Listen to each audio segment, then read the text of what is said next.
back to Triple M Football. Thanks to our great mates at McDonald's. And just have received a text, Bruce McAvaney supporting the decision that has been made to bring JB back for the EJ Whitten Legends game. The man. Tim Watson, Wispy down there, who's the main man in the newsroom down there. He's officially given it the royal Tim Watson stamp as well. Bloody hell. So this is going to be big. This is royalty. This is all fantastic. And I've since been told that those guys have been were consulted along the way. Wow. I wasn't, but anyway, those guys were. So they're very happy with that decision today, announcing JB to call the EJ Whitten I Legends reckon there's game more on 7. to this too, BT. I reckon it's not just the EJ Whitten game. I reckon that's what you're trying to tell us. Don't try and dig up the news angle on it. And they've got a big bomb coming shortly. I know, got a massive bomb coming. Looking forward to that, Bristol. It's a legally explosive. It's legally explosive. So I've got to be careful. All right, now, Brian. As our main man, and have been for a very, very long time, inaugural caller on Triple M Football, and you got underway 21 years ago. And then you had a little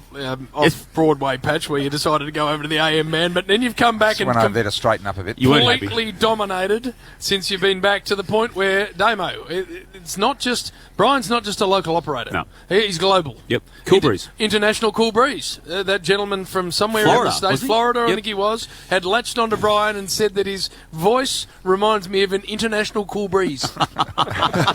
So now what we've got is a gentleman by the name of Brian Barish from the US who's come over here. He's a very accomplished caller. Before we hear from Brian, let's hear some of his work. Rosemary? Whenever the USA and Canada get together, it's like peanut butter and jalapenos.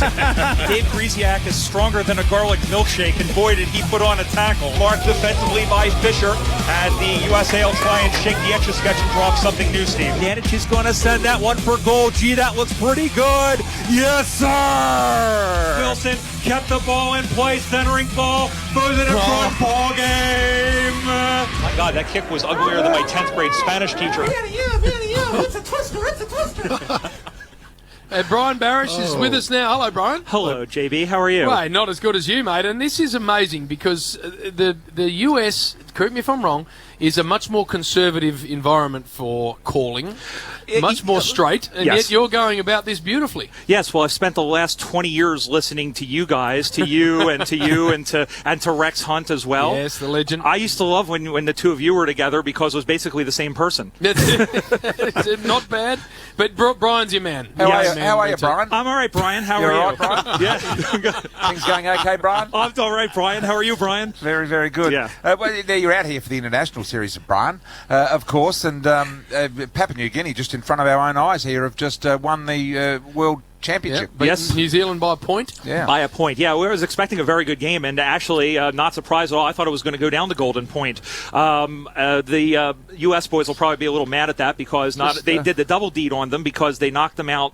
They beat them at Montrose, and then they knocked them out on percentage. Yeah. So if you watch, not too much detail, Brian. Just as a matter of interest, there wouldn't be a lot of football played in the U.S., so I imagine employment opportunities would be sparse. This isn't my day job. Right. I'm in IT. Right. So do you watch Friday Night Footy and the new segment, which has just gone gangbusters in the AFL world, roaming, Brian? And do you think you might add that to your repertoire? I already have. Oh boy! I did it here at the. I did it when we were at Government House, and I went around interviewing not only the American players but everyone else. The only difference is I think most of them expected me. So, given now that we've figured out there's a sort of little bit of a stalkerish attitude here by you, Brian, that did you hear earlier on our show today and also last night that Brian had a big bubble bath and he's thinking about having a foaming Brian. Well, you think you might sort of go down that path? No. You got a little bit of Brian. Have you got a bit of just a little bit of geek Brian about you? A little bit. Given that you're in IT, you're sort of a little. My goodness, I mean, I'm about this 2 steps away from being an angry nerd. Well, what amazes you about commentary in Australian sport, particularly football, because it is such a fast game with so many names and so many rules? What sort of? First of all, you have to know the players, and the thing about doing covering the games here is I didn't know a lot of the players. I still don't know a lot of the players, but I know the Americans, I know the Canadians, I know some of the European girls, I know some of the Great Britain women as well. And it's just, you have to be on top of the game. And I was an ice hockey fan growing up, so there's an ice hockey caller named Mike Emmerich, and that's who I kind of patterned my style after. Oh. And do you emphasise the key moments within a sporting contest with phrases like boy oh boy and wowie? No. No. Well, I do say things like, I do puns a lot, and I did, I said that kick was like one of my Aunt Becky's cookies. It looked good coming out of the oven and then crumbled into nothing at the end. How many times have you been out here? You might steal that. This Brian might steal that one. How many times have you been to Australia?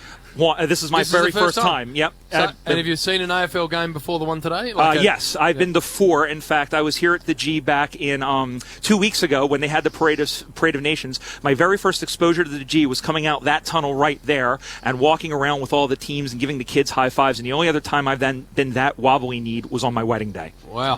It is an incredible place, the MCG. I've been to the States, as has Damo, and seen NFL footy, and some of those stadiums are pretty amazing. But they don't touch this for size, for sheer size. No, they used to have stadiums like this back in the 70s. They wanted to have multi-purpose stadiums. LA Coliseum. LA Coliseum, Veteran Stadium from my hometown in Philadelphia. But the problem is they were basically concrete toilet bowls. They were concrete donuts. This has personality. This has a lot of history. There's nothing else in the world like it. And all those stadiums, that's what they want to be. They want to be this. Well, it's great seeing you. Good. It's fantastic that you've come out and you're actually calling the Women's International Grand Final at Etihad tonight. Yeah, I'm actually probably going to miss the entire game of this so I can get over to Etihad and get up to call that game. Well, go and enjoy it. Good seeing you. I appreciate it. Thank you so much for having me. Nice to meet you, Brian. Likewise. Thanks, Brian. Well, speaking of Brian, I think Hose Mary's got it back. You can have a listen to this as you head out, Brian, because this is our main man back when he first started broadcasting in the early 90s, having a caller on the line called Brian. Brian of Epping. Brian, bad luck, Brian. You're on your way to work too, Brian, I suppose? That's right, Brian. Good on you, Brian. Thanks for your call. Thanks a lot, Brian. So many Brians. I love it.